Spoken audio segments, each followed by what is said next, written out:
महीने की शुरुआत हो गई और हम अभी अहमदाबाद के चकुड़िया महादेव मंदिर है वहाँ पर हैं। आप देख सकते हैं मेरे पीछे सभी कुमारिकाएं हैं, वो गौरी व्रत का उपवास रखी हुई हैं और महादेव की पूजा, क्योंकि इस मंदिर की खासियत ये है क्योंकि यहाँ 12 जो ज्योतिर्लिंग हैं पूरे भारत में उसकी प्रतिकृति यहाँ बनी हुई है। यानी आपको एक ही जगह पर सभी प्रकार की जो ज्योतिर्लिंग है, शक्ति है या यूँ कहें कि महादेव का जो शिवलिंग है उसके दर्शन जो है वो आपको यहाँ हो जाएंगे। आप देख सकते हैं कैमरे में सभी जो कुमारिकाएं हैं, लड़कियां हैं, युवतियां हैं, वो अपने हिसाब से गौरी व्रत करती हैं, यहाँ आकर भगवान की सेवा पूजा करती हैं। हमारे साथ स्वयं यहाँ के जो मुख्य पुजारी हैं वो हैं रावल साहब, उनसे हम बात करेंगे। महाराज, जिस तरह से सावन का महत्व है और ये कन्याएं यहाँ आती हैं सेवा, क्या महत्व है इसका और इस मंदिर का भी क्या महत्व है? मंदिर का महत्व 250 साल पुराना मंदिर है भगवान का। यहाँ बरसों पहले कुछ था नहीं, चारों तरफ खेतर था। यहाँ जब मंदिर का निर्माण हुआ तो सबसे पहले कुएं में से भगवान का शिवलिंग था, वो कुएं में से प्रकट हुआ। 7 चोटी है लिंग के ऊपर। चोटिया महादेव में से चकुड़िया महादेव नाम पड़ा है। उसमें शिव जी की मूर्ति, पार्वती माँ की मूर्ति, एक ही मंदिर था। उसके बाद ये सब बना। यहाँ श्रावण महीने में जो भक्त दर्शन करने आते हैं, 4 सोमवार का मेला लगता है। जन्माष्टमी को कृष्ण भगवान का जन्म उत्सव मनाया जाता है।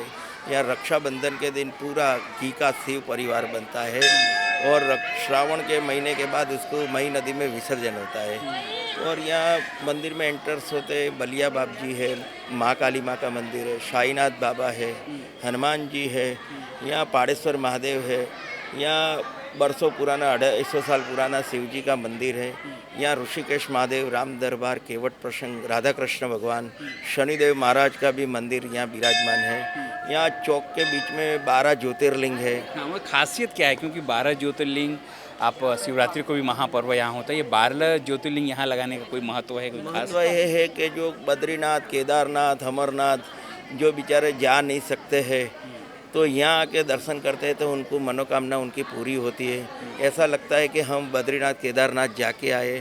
ये शिवलिंग का प्रभाव ऐसा है, जो भी यहाँ सच्चे मन से प्रार्थना करते हैं भगवान उनकी मनोकामना पूरी करते हैं। और यहाँ बहन बेटी गौरी व्रत रखते हैं, उनकी मनोकामना पूरी होती है। बरसों से बहन बेटी इधर आते हैं, गौरी व्रत का दर्शन करते हैं, पूजा करते हैं। यहाँ सोमवार के दिन सुबह में महाआरती होती है 4:15 बजे। 1.25 मण दूध का अभिषेक होता है, 1.25 लाख बिलीपत्र चढ़ते हैं भगवान को। और पूरा श्रावण का महीना हर एक भक्त लोग दूर दूर से आते हैं, दर्शन करते हैं।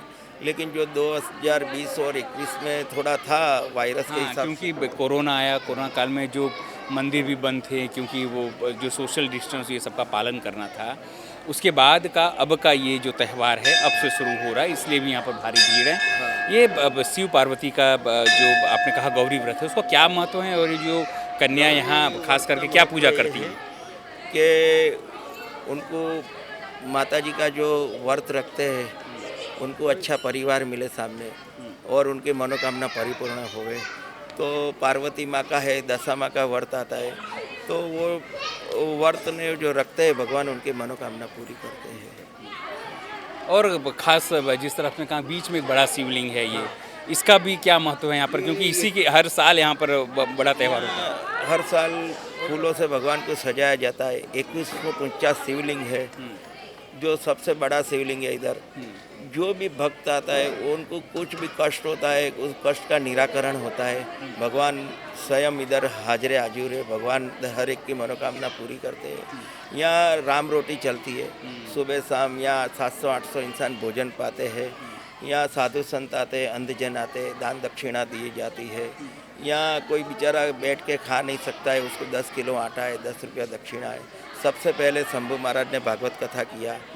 बड़े मुरारी बापू ने 40 साल पहले यहाँ राम पारायण की। डोंगरे जी महाराज ने इधर भागवत कथा किया 5 बार।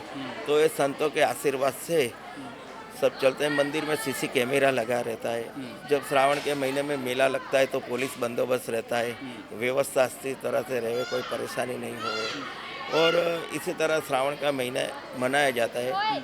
जो अन्न क्षेत्र में जो दाता डोनेशन देता है, कोई गेहूँ देता है, कोई चावल देता है, किसी के पास मांगने नहीं जाते, भगवान कहीं से ही भेज देते।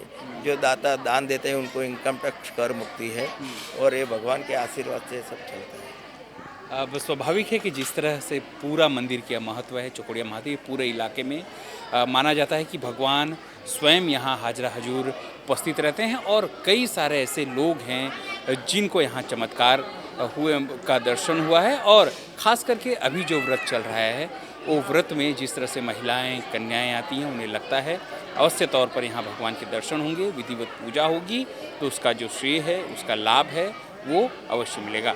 आपको ये हमारा धार्मिक कार्यक्रम कैसा लगता है ज़रूर से हमारे कमेंट बॉक्स में करिएगा। साथ में हमारा यूट्यूब चैनल, उस पर जाकर आप सब्सक्राइब करिए, लाइक करिए, बेल आइकन दबाइए और शेयर करिए। अगर आप हमारे फेसबुक के दर्शक हैं तो उसे लाइक करिए और शेयर करिए।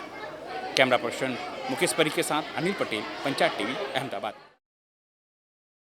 ધોરણે આવાસ વિકાસ સાથે જનસેવાનો મક્કમ નિર્ધાર આપણું અમદાવાદ અમદાવાદ મ્યુનિસિપલ કોર્પોરેશન દ્વારા વિકાસને અવરોધતી ઝૂંપડપટ્ટી દૂર થાય, અમદાવાદની પ્રગતિ વધુ તેજ થાય તે હેતુને ધ્યાને રાખી અભૂતપૂર્વ નિર્ણય લેવામાં આવ્યો।